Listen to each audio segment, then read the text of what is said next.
વાત કરી હતી. હવે આ લેક્ચરની અંદર આપણે જોવાનું છે રસાયણશાસ્ત્રી અધિતર. આપણે સમજવાનો છે કે રસાયણશાસ્ત્રી એ આપણે કોને કહેશું? આપણે જે અહીંયાને અલગ પાડીએ તો આવું બનશે રસાયણ પ્લસ આશ્રુતિ. શું કહેવાય? રસાયણ આશ્રુતિ. એટલે રસાયણશાસ્ત્રીનો અધિતર્ક એટલે કે એની છે એ આપણે ઇંગ્લિશ ની અંદર એવું કહીએ છીએ કે કેમી ઓસ્મોટિક હાઇપોથેસિસ. કેમી ઓસ્મોટિક હાઇપોથેસિસ ઘણીવાર તમને આપ્યું હોય તો રસાયણશાસ્ત્રી અધિતર્ક એટલે શું? તો એ આપણે સમજવાનું છે કે એટલે કંઈક આપણને આશ્રુતિની પ્રક્રિયા જે છે તે જોવા મળે. અને આશ્રુતિ એટલે શું? જેને આપણે કહીએ છીએ ઓસ્મોસિસ. શું કહીએ છીએ? ઓસ્મોસિસ. પણ અહીંયા આશ્રુતિની પ્રક્રિયા ની અંદર આપણને ખ્યાલ છે દ્રાક્ષની અંદર અંત આશ્રુતિની પ્રક્રિયા થાય, પાણી ક્યાં આવે? અંદર. પણ એની દ્રાક્ષ છે એને આપણે ખાંડના પાણી કે મીઠાના પાણી મૂકીએ તો દ્રાક્ષમાંથી પાણી ક્યાં જાય? બહાર. એટલે એની અંદર છે પાણી છે એ ઓછી સાંદ્રતાથી ક્યાં તરફ ખેંચાય છે? વધારે સાંદ્રતા તરફ. તો આવો કંઈક આપણને છે એ પ્રકાશ સંશ્લેષણની અંદર પણ જોવા મળે. હવે અત્યાર સુધીનું આપણે એવું ભણ્યા છીએ કે એટીપી નું નિર્માણ થઈ ગયું, NADPH નું નિર્માણ થઈ ગયું. હવે આ બેનો ઉપયોગ ક્યાં થાય એ પહેલા કે આ કઈ રીતે બને છે એ આપણે જોવાનું છે. અને રસાયણશાસ્ત્રી છે એ એટીપી અને NADPH ના નિર્માણમાં ક્યાં ભાગ ભજવે છે એનો આપણે અભ્યાસ કરવાનો છે. આપણને એક વસ્તુ ક્લિયર છે. આપણે અહીંયા દોરીએ છીએ આખું એક થાઇલેપોઇડ. કેટલું દોરું છું? એક થાઇલેપોઇડ. તો થાઇલેપોઇડ કેવી રચના છે? જોડા પટ્ટરની રચના છે. થાઇલેપોઇડ ની અંદર આપણે જોઈએ તો એને આપણે કહીએ છીએ બાહ્ય પટલ. અંદરની જે રચના છે આ અંદરની રચનાને આપણે કહીએ છીએ અંતઃપટલ. બેવડા પટલની રચના છે આખી જે રચના છે આપણે શેની તરીકે ઓળખીએ છીએ? આ જે આખો ભાગ છે સિક્કાના થપ્પી જેવી રચના એને આપણે કહીએ છીએ થાઇલેપોઇડ. તો વિચારી કે આખું હરિતકણ છે એની અંદર આપણે થાઇલેપોઇડ પડ્યું છે. તો થાઇલેપોઇડ ની અંદરનો આખો જે ભાગ છે ને આ આખો ભાગ, આ ભાગને આપણે કહીશું થાઇલેપોઇડ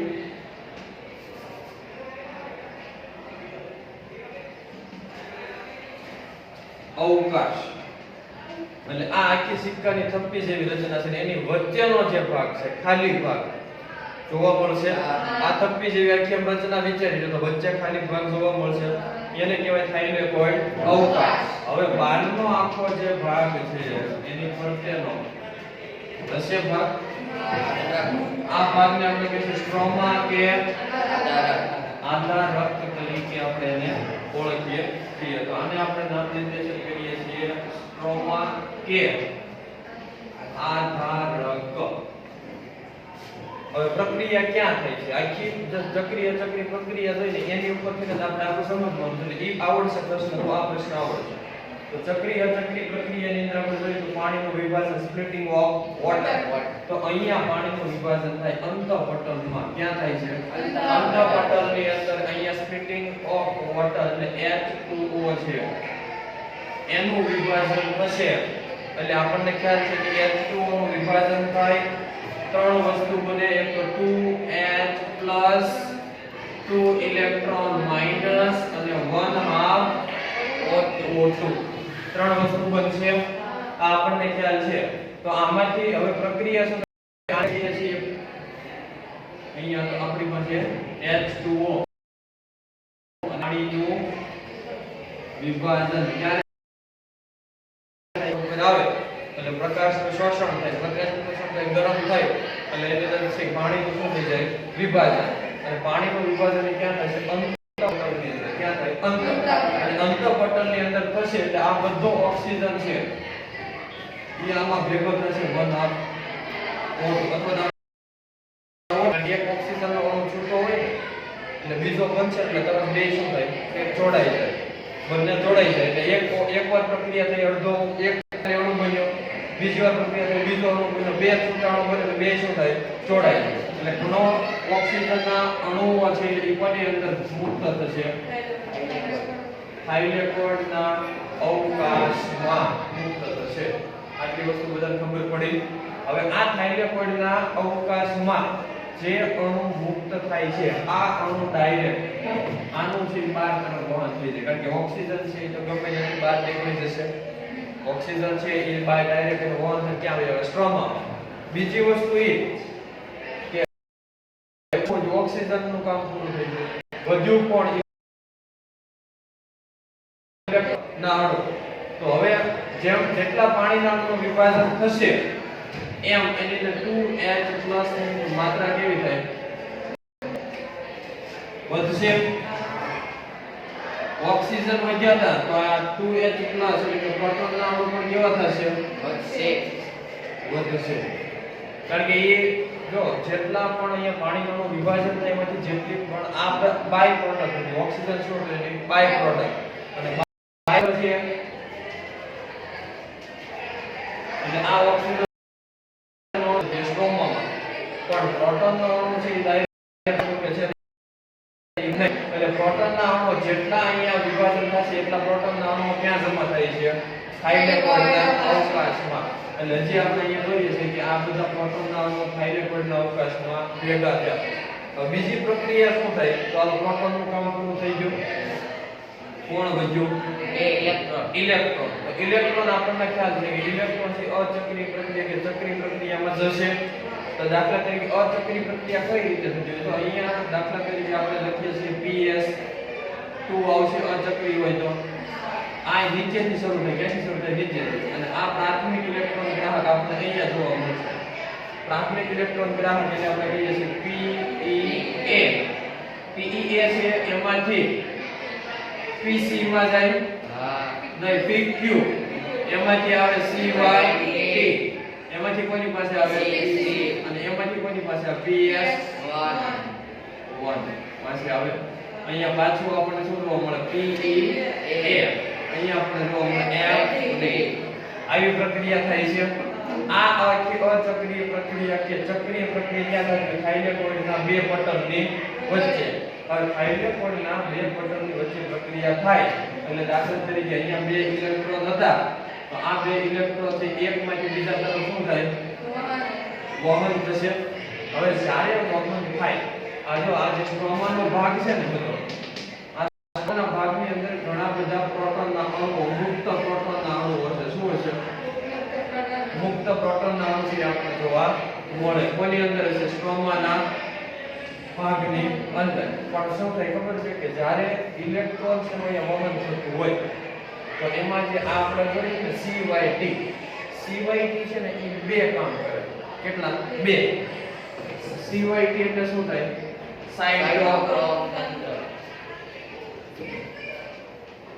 આના બે કામ છે બે કામની અંદર પહેલું કામ આપણને ખ્યાલ છે ઇલેક્ટ્રોન એક્સેપ્ટર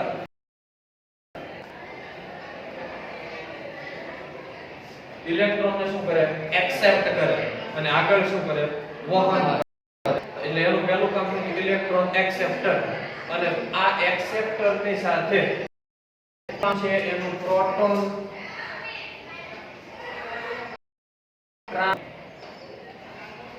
શેનું કામ કરે તો સાઇટોક્રોમ છે ને આ સાઇટ ઇલેક્ટ્રોન છે એ પેલા PQ એટલે કે પ્લાસ્ટોક્વિનોન પાસે આવશે પ્લાસ્ટોક્વિનોન કોને આપે સાઇટોક્રોમ તંત્રને સાઇટોક્રોમ કોને આપે પ્લાસ્ટોસાયનિન હવે જેવો આ સાઇટોક્રોમમાંથી પ્લાસ્ટોસાયનિન માં ઇલેક્ટ્રોન જશે એટલે ઇલેક્ટ્રોનનું વહન જેમાં પ્રોટોનનો એક અણુ ત્યાં દાખલ થશે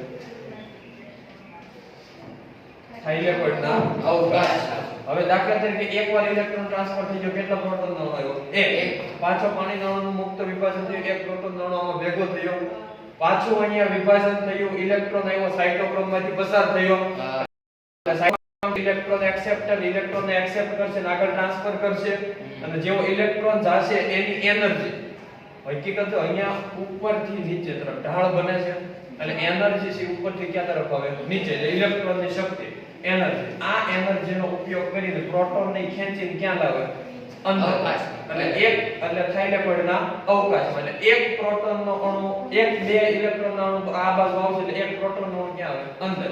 એટલે જેટલા ઇલેક્ટ્રોન આમ ટ્રાન્સફર થશે એટલે પ્રોટોનના અણુ અહીંયા શું થાય વધતા જશે.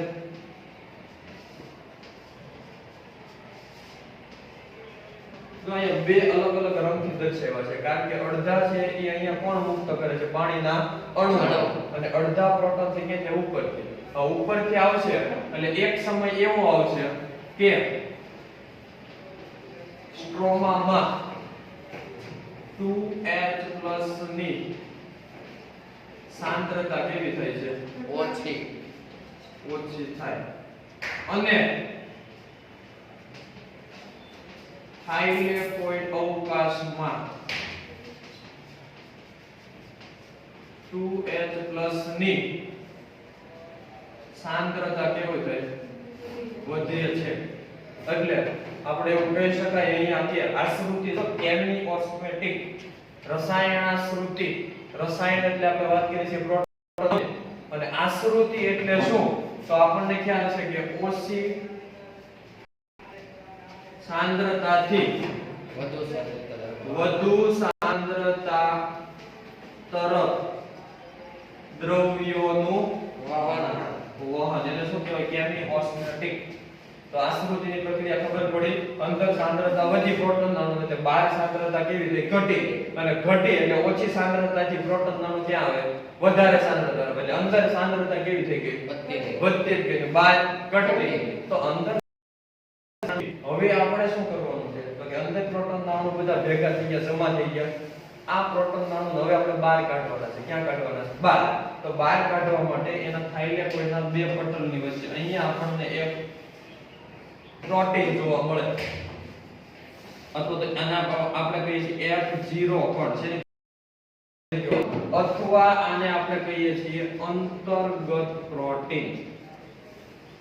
શેની તરીકે ઓળખીએ છીએ અંતર્ગત. હવે F0 પણ છે ને આનું કામ શું છે તો આનું કામ છે પ્રસરણનું. કેવું કામ છે પ્રસરણ. સામાન્ય પ્રસરણ કરે ડિફ્યુઝન નું કામ છે. એટલે કે પ્રોટોનના અણુને અંદરથી બહાર જવું હોય તો આ કોઈ પટલમાં કોઈ પણ જગ્યાએ જઈ શકશે નહીં. પણ આ જે F0 પણ છે અંતર્ગત પ્રોટીન એટલે કે બે પટલની વચ્ચે ખૂંપેલો છે એટલા માટે આપણે શું કહીએ અંતર્ગત. અને આ પ્રોટીન શું કરે છે તો કે પ્રોટોનના અણુને બહાર કાઢવાનું કામ કરે. અને F0 પણ છે એની નીચે આપણને જોવા મળશે F1 કણ એટલે કે કણાભ સૂત્ર છે એવી રચના કરવા પડે. યાદ કરો કણાભ સૂત્ર આપણે ભણ્યા હતા F0 કણ અને F1 પણ F1 કણ છે એની પાસે એક ઉત્સેચક આવેલો છે અને આ ઉત્સેચકને આપણે કહીએ છીએ ATPase અથવા આપણે એને કહીએ છીએ ATP સિન્થેટેઝ. શેની તરીકે ઓળખીએ ATPase અથવા તો ATP સિન્થેટેઝ. આ ઉત્સેચકની હવે શું થશે તો કે પ્રોટોન છે તેની પાસે એનર્જી હશે. આ એનર્જી સાથે એ બહાર આવશે F0 કણમાંથી. પણ આ એનર્જી સાથે જેવો બહાર આવે છે અહીંયા ATPase ઉત્સેચક છે ને ધ્યાન રાખીને જ બેઠા છે કે અંદરથી કોઈ બહાર આવે એટલે સીધા પકડી લે. એટલે એની પાસે શક્તિ છે એનર્જી છે. આ શક્તિનો કોણ ઉપયોગ કરશે ATPase. એ શું કરશે તો કે આ ATPase ATP પ્લસ PI એટલે ADP પ્લસ ફોસ્ફેટ ના અણુ છે આ બે માંથી શું બનાવી નાખે ATP. પણ આ ATP માંથી કોણ જવાબદાર છે 2H+ પ્રોટોનના અણુની શક્તિ. જો અહીંયા મેં આવું લીટી દર્શાવ્યું એનો મતલબ એવો થાય કે એનર્જી છે એ સીધી લીટી દર્શાવી એનો મતલબ એવો થાય કે એની એનર્જી કોણે ઉપયોગ કરી ATP અને ફોસ્ફેટ ના અણુને જોડવા કયો ઉત્સેચક ATPase અથવા તો ATP સિન્થેટેઝ. ATP નો અણુ બન્યો પ્રોટોનના અણુ અહીંયા શું થયા મુક્ત થયા. હવે એક પ્રોટોન અણુ આવશે એટલે કેટલા ATP બને 1. એટલે જેટલા પ્રોટોનના અણુ અંદર હશે બધા બહાર આવશે. એટલે પ્રોટોનના અણુ બહાર આવશે એટલે પાછું અહીંયા 2H+ ની માત્રા કેવી થતી જાય વધતી જાય. અંદર કેવી થતી જાય ઘટતી જાય. તો આપણને ખ્યાલ છે કે ઓછી સાંદ્રતાથી વધારે સાંદ્રતા તરફ દ્રવ્યોનું શું થાય બંધ. એટલે પાછા જેટલા પ્રોટોનના અણુ સ્ટ્રોંગમાં હતા આધારકમાં હતા એ અંદર ક્યાંથી પાછા બધા ક્યાં વહી આવ્યા? બહાર. પણ બહાર આવે છે પણ અહીંયા એટીપી નું નિર્માણ થાય છે. આ આપણે છે ને અચક્રીય પ્રક્રિયામાં અહીંયા આવું લખતા હતા, CYT હોય ને ત્યાં આવું લખતા હતા, એટીપી એમાંથી આવું લખ્યું હતું આપણે. આપણે લખ્યું હતું કારણ કે એ ઉપયોગમાં આવે છે. સાયટોક્રોમ તંત્ર પ્રોટોન અણુને અંદર લાવવામાં ઉપયોગમાં આવે છે એટલા માટે અહીંયા એટીપી બને છે. એટલા માટે આપણે સાયટોક્રોમ ની ઉપર શું લખતા હતા? એડીપી પ્લસ ફોસ્ફેટ નો અણુ જોડાય એટલે શું બનાવે? એટીપી. આટલું બધાને સમજાણું? ક્લિયર? એટીપી સિન્થેટિક ઉત્સેચક યાદ રાખવાનો છે, સ્ટેપ વાઇઝ પ્રક્રિયા યાદ રાખવાની છે. હવે શું થાય? પ્રોટોનના અણુ મુક્ત થઈ ગયા. આ પ્રોટોનના અણુ હવે અહીંયા ફેરોડોક્સિન છે, અહીંયા બહારના પટલમાં છે. આ બહારના પટલમાં છે, અહીંયા એક ઉત્સેચક આવેલો છે. કયો? NADP રિડક્ટેઝ. કયો ઉત્સેચક છે? NADP રિડક્ટેઝ. આ NADP રિડક્ટેઝ છે ફેરોડોક્સિન માંથી અહીંયા બે ઇલેક્ટ્રોન આવશે. આ ઇલેક્ટ્રોનનો ઉપયોગ કરશે NADP છે એની સાથે કોને જોડે છે? H2 અથવા તો 2H+. આ ક્યાંથી આવ્યા? તો કે અહીંયા જે મુક્ત થયા હતા આ 2H+ નો ઉપયોગ અહીંયા કોણ કરે છે? NADP રિડક્ટેઝ. એટલે જ્યારે ATP બને ત્યારે 2H+ મુક્ત થાય છે. આ ઉપયોગ છે NADP રિડક્ટેઝ કરશે એટલે અહીંયા આપણને મળશે NADPH2 મળશે. અથવા આપણે એવું પણ કે NADPH+H આવું પણ આપણે લખી શકાય. તો આ ક્યારે બને? તો કે અહીંયા એને પ્રોટોન અણુ મુક્ત થાય, અંદરથી પ્રોટોન અણુ આવે એ મુક્ત થાય અને એનો ઉપયોગ છે એ કોણ કરશે? NADP રિડક્ટેઝ. અને NADP માંથી શું બને? કે NADPH2. પણ યાદ રાખવાનું છે કે પાણીના અણુનું વિભાજન અંદરના પટલમાં થતું હતું, જ્યારે NADP છે રિડક્ટેઝ એ પાછો ક્યાં આવેલો છે? બહારના પટલ. એટલે હવે તમે જુઓ કે આપણે તમને કીધું હતું કે ATP અને NADP આ બે ક્યાં મુક્ત થાય છે? આધારકમાં. ક્યાં મુક્ત થાય? આધારકમાં. આખી જે પ્રકાશ પ્રક્રિયા છે, આ પ્રકાશ પ્રક્રિયા થાય એટલે બે પટલની વચ્ચે થતી હતી, પણ આખી અંધકાર પ્રક્રિયા ક્યાં થાય છે? આધારકમાં. આધારકમાં. અહીંયા આપણે પ્રકાશ પ્રક્રિયા પૂરી કરીએ છીએ. સ્ટેપ લખતા આવડશે?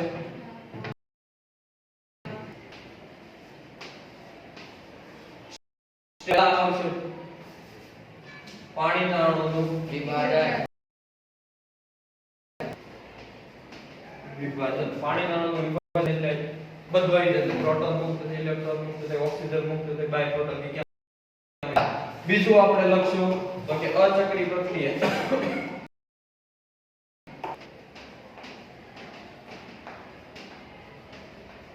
સાયટોક્રોમ દ્વારા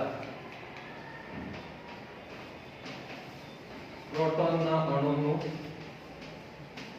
સ્થળાંતરણ થશે. સાયટોક્રોમ તંત્ર દ્વારા પ્રોટોનના અણુનું શું થાય? સ્થળાંતર. ત્રીજું સ્ટેપ આની અંદર આવશે કે F0 અથવા F1 કણ દ્વારા ATP નું નિર્માણ અથવા તો ATP સિન્થેટેઝ, ATPase દ્વારા ATP નું હું ટૂંકમાં જ લખું છું, તમારે અંદર યાદ રાખવાનું. મતલબ આપણે ખાલી પોઈન્ટ લખીએ છીએ ક્યાં